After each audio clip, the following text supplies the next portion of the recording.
എല്ലാവർക്കും എൻ്റെ പുതിയൊരു വീഡിയോയിലേക്ക് സ്വാഗതം. PM കിസാൻ സമ്മാൻ നിധിയുടെ 20ാമത്തെ ഗഡു വിതരണം കഴിഞ്ഞു. അപ്പോൾ ശനിയാഴ്ചയാണ് നമുക്ക് വിതരണം ആരംഭിച്ചത്. രാവിലെ മുതൽ തന്നെ വിതരണം ആരംഭിച്ചു.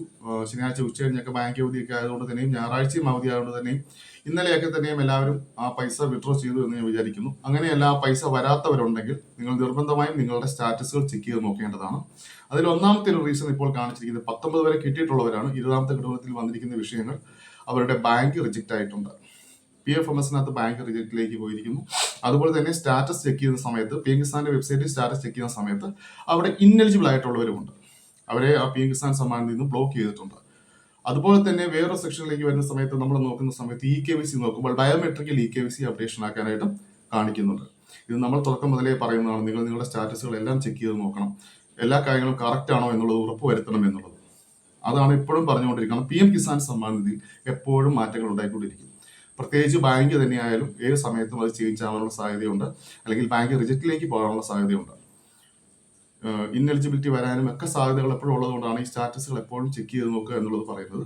അപ്പോൾ അങ്ങനെയൊക്കെ കറക്റ്റായിട്ട് നോക്കിയിട്ടുള്ളവർക്കൊക്കെ ഈ തുക ലഭിച്ചിട്ടുണ്ട്. അല്ലാത്തവരുടെ എല്ലാം തുക വിതരണം ബ്ലോക്കിലേക്ക് പോയിരിക്കുകയാണ്.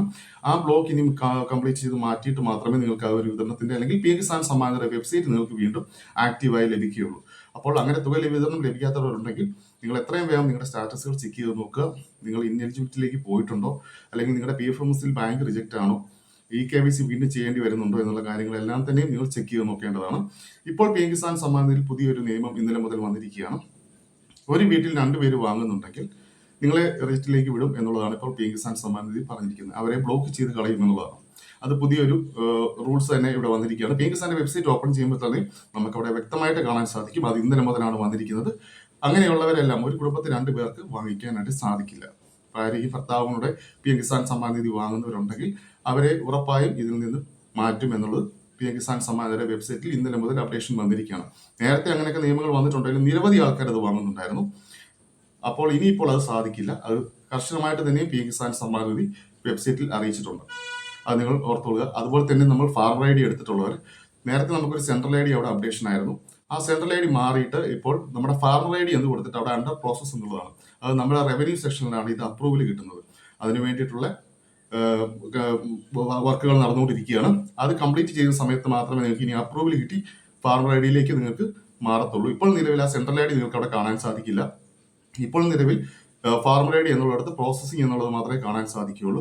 നിങ്ങളുടെ സ്റ്റാറ്റസ് ആക്റ്റീവ് ആണോ എന്നുള്ളത് താഴെ ശ്രദ്ധിച്ചു നോക്കുക. അവിടെ ആക്റ്റീവ് ആണെങ്കിൽ യാതൊരു വിഷയങ്ങളും ഇല്ല. റിജക്റ്റിലേക്ക് പോയിട്ടുണ്ടോ എന്നുള്ള കാര്യങ്ങളെല്ലാം ശ്രദ്ധിക്കേണ്ടതാണ്. കാരണം PM കിസാൻ സമ്മാൻ നിധി കൊടുത്തപ്പോൾ നമ്മൾ കൊടുത്തിരിക്കുന്ന സ്ഥല വിവരങ്ങൾ മാത്രമേ നമ്മുടെ ഫാർമർ ID രജിസ്റ്റർ ചെയ്യുന്ന സമയത്ത് അങ്ങനെ കൊടുക്കാനായിട്ട് സാധിക്കുകയുള്ളൂ. അപ്പോൾ അങ്ങനെയല്ല മാറ്റി ഏതെങ്കിലും കരമടച്ചതൊക്കെയാണ് കൊടുത്തിരിക്കുന്നതെങ്കിൽ തീർച്ചയായും നിങ്ങൾ രജിസ്റ്ററിലേക്ക് പോകും. PM കിസാൻ സമ്മാൻ നിധിയിൽ അപേക്ഷിച്ച സമയത്ത് കൊടുത്ത ഭൂമി മാത്രമേ നമുക്ക് ഫാർമർ ID എടുക്കാനായിട്ട് കൊടുക്കാവുള്ളൂ. അങ്ങനെ മാറ്റി കൊടുത്തിട്ടുണ്ടെങ്കിൽ ഉറപ്പായും നിങ്ങൾ റിജക്റ്റിലേക്ക് മാറും എന്നുള്ളതാണ്. അപ്പോൾ ഇതൊക്കെയാണ് ഇപ്പോൾ നമുക്ക് വന്നിരിക്കുന്ന അപ്ഡേഷൻ. അപ്പോൾ എൻ്റെ വീഡിയോ ഇഷ്ടമായെങ്കിൽ സബ്സ്ക്രൈബ് ചെയ്യാനും ലൈക്ക് ചെയ്യാനും മറക്കരുത്. താങ്ക്